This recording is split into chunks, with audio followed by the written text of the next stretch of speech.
तब राम जी ने धीरे से कहा केवट क्या पार नहीं करोगे? तो कहा प्रभु मैंने ये कब कहा कि मैं पार नहीं करूँगा?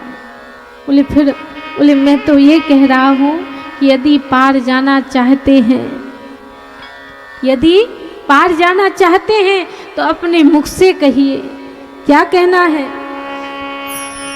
कहा कि हे केवट आओ और हमारे चरणों को धुलकर ले जाओ, ये बात अपने मुख से कहो।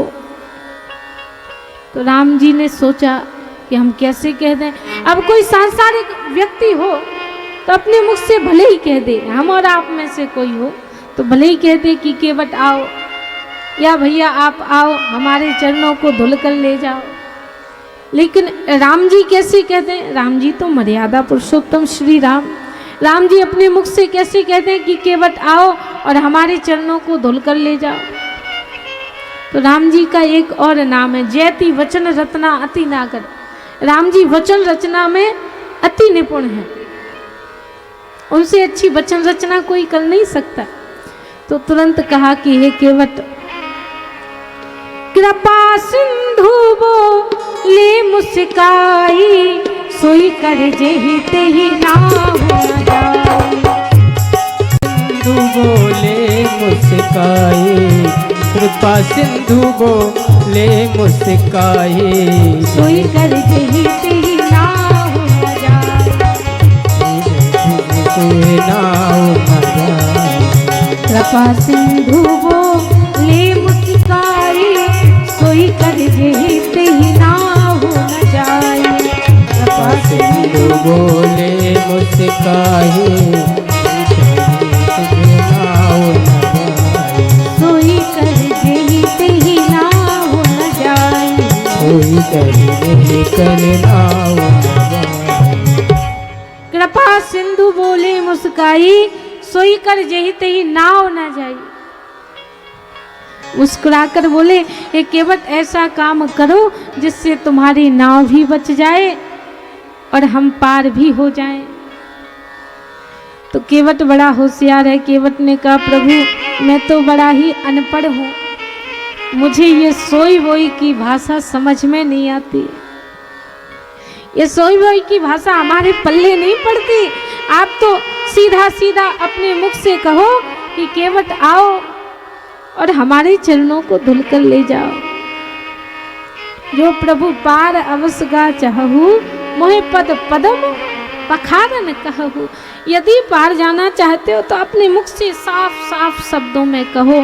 तो राम जी ने कहा अगर कह दिया साफ साफ शब्दों में तो क्या सचमुच में पार कर दोगे? बोले भरोसा नहीं है। बोले भरोसा तो है लेकिन फिर भी एक बार कंफर्म कर लें, पार कर दोगे? बोले हाँ कर देंगे। तो हम कैसे मान लें? बोले विश्वास नहीं है तो सुनिए। पद कमल धोए चढ़ाए नाओ नाथ उतराए चहो। पद कमल धोए नाथ उतराए चहो। मोहे राम राउर आन दशरथ शपथ सब साची कहूँ। मोहे राम राउर आन दशरथ शपथ सब साची कहूँ। मोहे राम राउर आन दशरथ शपथ सब साची कहूँ। मोहे राम राउर आन दशरथ शपथ सब साची कहूँ। शपथ सब साची कहो। हाँ शपथ सब साची कहूँ। तो कहा प्रभु आपकी कसम और आपके बाप की कसम, हम आपको पार कर देंगे और उतराई भी नहीं लेंगे। पार तो करेंगे ही, साथ में उतराई भी नहीं लेंगे। तो लक्ष्मण जी को क्रोध आ गया। वास्तव में केवट के कहने का वो तात्पर्य नहीं था। केवट अनपढ़ था, गवार था, उसकी भाषा अटपटी थी।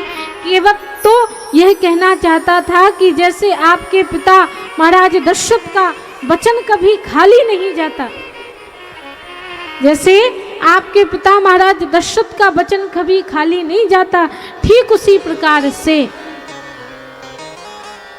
मेरा भी वचन खाली नहीं जाएगा।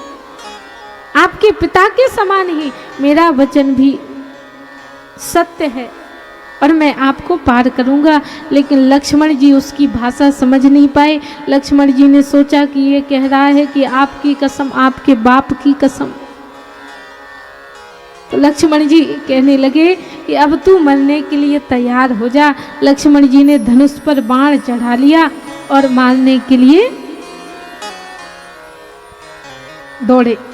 कहा कि अब तू मरने के लिए तैयार हो जा। तो केवट कहने लगा कि हे लक्ष्मण भैया, इसमें भी मेरा ही सौभाग्य है और आपका दुर्भाग्य है। कैसे? लक्ष्मण जी को बड़ा क्रोध आया। इसके सामने मौत खड़ी है और इसे डर नहीं लगता। तो केवट ने कहा कि राम जी के भक्तों को मौत से डर नहीं लगता। राम जी के भक्त मौत से डरते नहीं हैं, मृत्यु से डरते नहीं हैं। तो कहा कि हम क्यों डरें, ये डरने का विषय नहीं है और इसमें तो मेरा सौभाग्य है। कैसे सौभाग्य है? बोले जब कहीं कोई मरता है तो मर्डर की जांच होती है और जांच होगी तो पूछा जाएगा कि किस जगह मर्डर हुआ, तो बताया जाएगा मरूंगा किस जगह, कहाँ मारा गया, जहां पावन गंगा की धारा है। इस जगह मर्डर हुआ? बोले जहां गंगा जी नित्य प्रवाहित हो रही हैं। मरूंगा किस जगह जहां पावन गंगा की धारा। किसने मारा?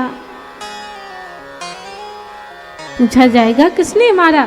तो हमारा कुछ नहीं बिगड़ेगा, राम जी की बदनामी होगी, आपके भाई बदनाम होंगे। मरूंगा हाथ से किसके, जो श्री रघुवीर का प्यारा है। तो क्यों मार दिया गया? क्यों मार दिया? क्या गलती थी मरने वाले की? तो कहा मरूंगा किस खता पर, पाँव करुणानिधि के धोता हूँ। क्या गलती है मरने वाले की?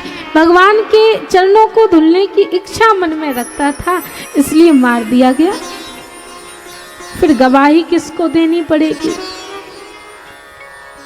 तो बोले राम जी को ही देनी पड़ेगी।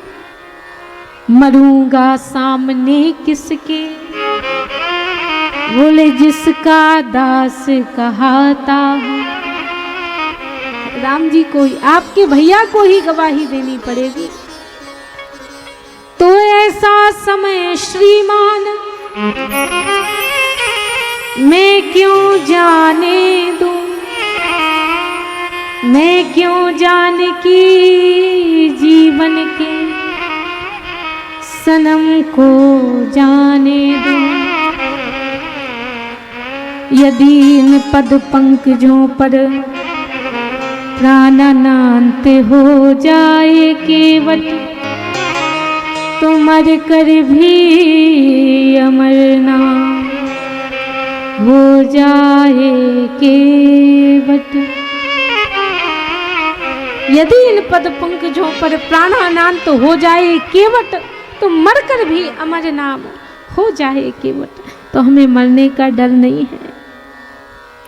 और जब इतना सुना तो लक्ष्मण जी ने अपना तीर धनुष से हटाकर पीछे तरकस में रख लिया।